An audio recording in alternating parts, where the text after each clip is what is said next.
YCP నాయకులు జనసేన అధినేత పవన్ కళ్యాణ్ పై వ్యక్తిగత విమర్శలతో దాడి చేయడం కారణంగా రాష్ట్ర ప్రజలకు ఏమైనా మేలు జరిగిందా అని జనసేన రాష్ట్ర ప్రధాన కార్యదర్శి కొనిదెల నాగబాబు ప్రశ్నించారు. వైసీపీ వ్యక్తిగత విమర్శల కారణంగా నిజంగా ప్రజలకు మేలు జరిగితే ఎన్ని తిట్లనైనా భరించేందుకు సిద్ధంగా ఉన్నామన్నారు.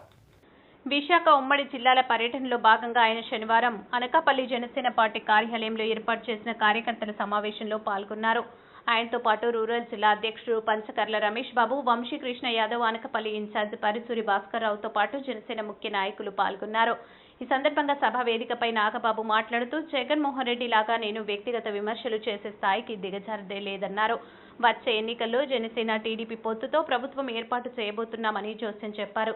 ఏ సర్వే అయినా సరే జనసేన టీడీపీకి అనుకూలంగా వస్తే వాటిని ఫేక్ అనడం, వాళ్ళు చేసే సర్వే కరెక్ట్ అని చెప్పుకోవడం వైసీపీ నాయకుల క్యారెక్టర్కి నిదర్శనమని నాగబాబు చురకలంటించారు. ఈసారి ఓట్ల కోసం మీ ఇంటికి వస్తే వైసీపీ నాయకులకు చంపలు వాయించాలన్నారు. ఈసారైనా మీ పిల్లల భవిష్యత్తు కోసం జనసేన టీడీపీకి ఓట్లు వేసి గెలిపించాలని ప్రజలను కోరారు. జనసేన టీడీపీ పొత్తులో సీట్లు ఎవరికి కేటాయించినా అభ్యర్థులకు గెలుపుకు జన సైనికులు వారి భుజ స్కంధాలపై వేసుకొని శక్తి వంచన లేకుండా కృషి చేయాలని పిలుపునిచ్చారు. కూడా నేను అతన్ని కామెంట్ చేస్తే మీకు కూడా చాలా సరదాగానే ఉంటుందని నాకు తెలుసు. కాకపోతే నేను అతని స్థాయికి దిగజారి నేను మాట్లాడలేను. ఎందుకంటే జనసేన వ్యక్తిగత జీవితాలకు వెళ్ళాము. ఒక్కొక్కరి వ్యక్తిగత జీవితాలకు వెళ్ళాలంటే ఒక్కొక్కడి సంబంధించి మహాభారతం, రామాయణం అంత పెద్ద పెద్ద గ్రంథాలు ఉన్నాయి వైసీపీ. వాటి మీద మనం దృష్టి పెట్టద్దు. ఎందుకంటే నేను ఒకటే మాట చెప్తున్నాను, మన నాయకుడు మనందరికీ ఇన్స్పిరేషన్, మనందరినీ ప్రశ్నించే స్థాయికి తీసుకెళ్ళినటువంటి పవన్ కళ్యాణ్ గారి నాయకత్వంలో మనం వ్యక్తిగత జీవితాలకు వెళ్దాం. వ్యక్తిగత జీవితాల మీద మనం వెళ్ళాల్సిన అవసరం లేదు. కానీ వాళ్ళకి సిగ్గు ఎగ్గు అనేది ఎప్పుడో మానేసి బరి తెగించి రోడ్ల మీద తిరుగుతూ నోటుకు వచ్చినట్టు మాట్లాడే వైసీపీ వాళ్ళని ఒకటే ఒక ప్రశ్న అడుగుతున్నా.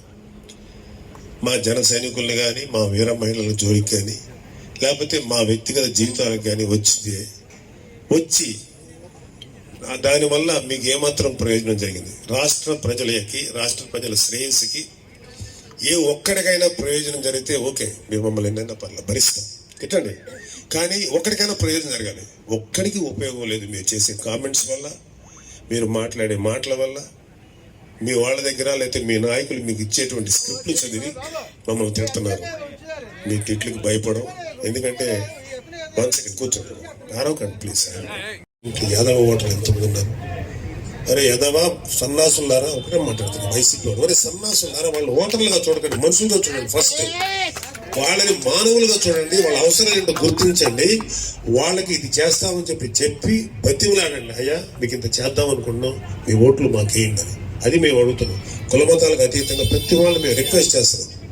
దయచేసి జనసేన టీడీపీ ఉమ్మడి అభ్యర్థిని గెలిపించుకొని మేము రిక్వెస్ట్ చేస్తున్నాం. మేము ఓటర్లుగా మాట్లాడుతున్నాం. గొప్ప ప్రాణం ఉన్న మనుషులుగా, విలువైనటువంటి ప్రాణం, ఎంతో గొప్ప సర్వీస్ చేసే వ్యక్తులు, ఎంతో మీ కుటుంబాలకు మీరు ఎంత నిలబడుతున్నారు, అలాంటి వ్యక్తులుగా మిమ్మల్ని చూస్తాను తప్ప మిమ్మల్ని మాత్రం ఎప్పుడు కూడా ఓటర్లుగా చూడం. కాకపోతే మీ ఓట్లు మాత్రం మాకు ఏమని చెప్పి, మీరు ఓట్లు వేసే ప్రతి ఓటు వేస్ట్ అవ్వదు. ఇది మాత్రం గుర్తుపెట్టుకోండి. మీరు వేసే ప్రతి ఒక్క ఓటు కూడా అద్భుతంగా మీ జీవితాలకు ఉపయోగపడుతుంది. ఎందుకంటే జనసేన టీడీపీ అలయన్స్ లో ఉన్నది మనకు అత్యంత మన ప్రీతమ నాయకుడు పవన్ కళ్యాణ్ గారు. ఆయన ఉన్నాడు. ఏ విధమైనటువంటి మిస్యూజ్ జరగకుండా ఆయన నిలబడతాడు మన కోసం. అలాగే టీడీపీలో చంద్రబాబు నాయుడు గారు కూడా చాలా అవమానాలు గురయ్యారు, చాలా దారుణమైనటువంటి ట్రోలింగ్ గురయ్యారు. ఆయనకు కూడా చాలా కసి ఉంది. వాళ్ళ ఖచ్చితంగా మంచి పని చేద్దాం రాష్ట్రాన్ని.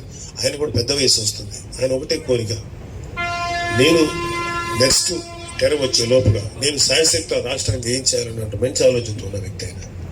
సో పవన్ కళ్యాణ్ గారు లాంటి బలమైన వ్యక్తి, చంద్రబాబు నాయుడు గారు లాగా మంచి చేద్దాం అనుకున్న వ్యక్తిని మనం గెలిపించుకుందాం. మనం రేపు ఎలక్షన్స్ ఎవరిస్తారో అది పక్కన పెడితే, ఎవరిస్తారో పక్కన పెడితే, మీరు అప్పుడే లోకల్ బాడీ ఎలక్షన్లు మనకి అంత ఆలోచించకండి. అంత దూరం కాదు. ప్రతిదీ మనకు న్యాయం జరుగుతుంది. జనసేనకి ఎట్టి పరిస్థితుల్లోనూ న్యాయం జరగకుండా వదిలే ప్రసక్తి లేదు. ఎలక్షన్స్లో కానీ లేకపోతే ఏ విషయంలో అయినా సరే టీడీపీ వాళ్ళతోటి సమానమైనటువంటి ఒక రెస్పెక్టే ఉంటుంది, సమానమైన హక్కులే ఉంటాయి తప్ప మనకి ఏమి తక్కువ రావు. సో అలయన్స్ విషయంలో మీరు ఏ డౌట్ పడకండి. అలాగే ఎవరు ఎమ్మెల్యేగా ఉండాలి, ఎవరు ఎంపీగా ఉండాలనేది జనసేన టీడీపీ నాయకులు నిర్ణయించుకునే అవకాశం వాళ్ళకి ఉంది. వాళ్ళు వచ్చి వాళ్ళు నిర్ణయించిన తర్వాత ఫలానా అభ్యర్థి, ఇతను తెలుగుదేశం అభ్యర్థి, ఇతను జనసేన అభ్యర్థి అని నిర్ణయించిన తర్వాత అతనికి మీ యొక్క సంపూర్ణ సహకారం ఇవ్వండి.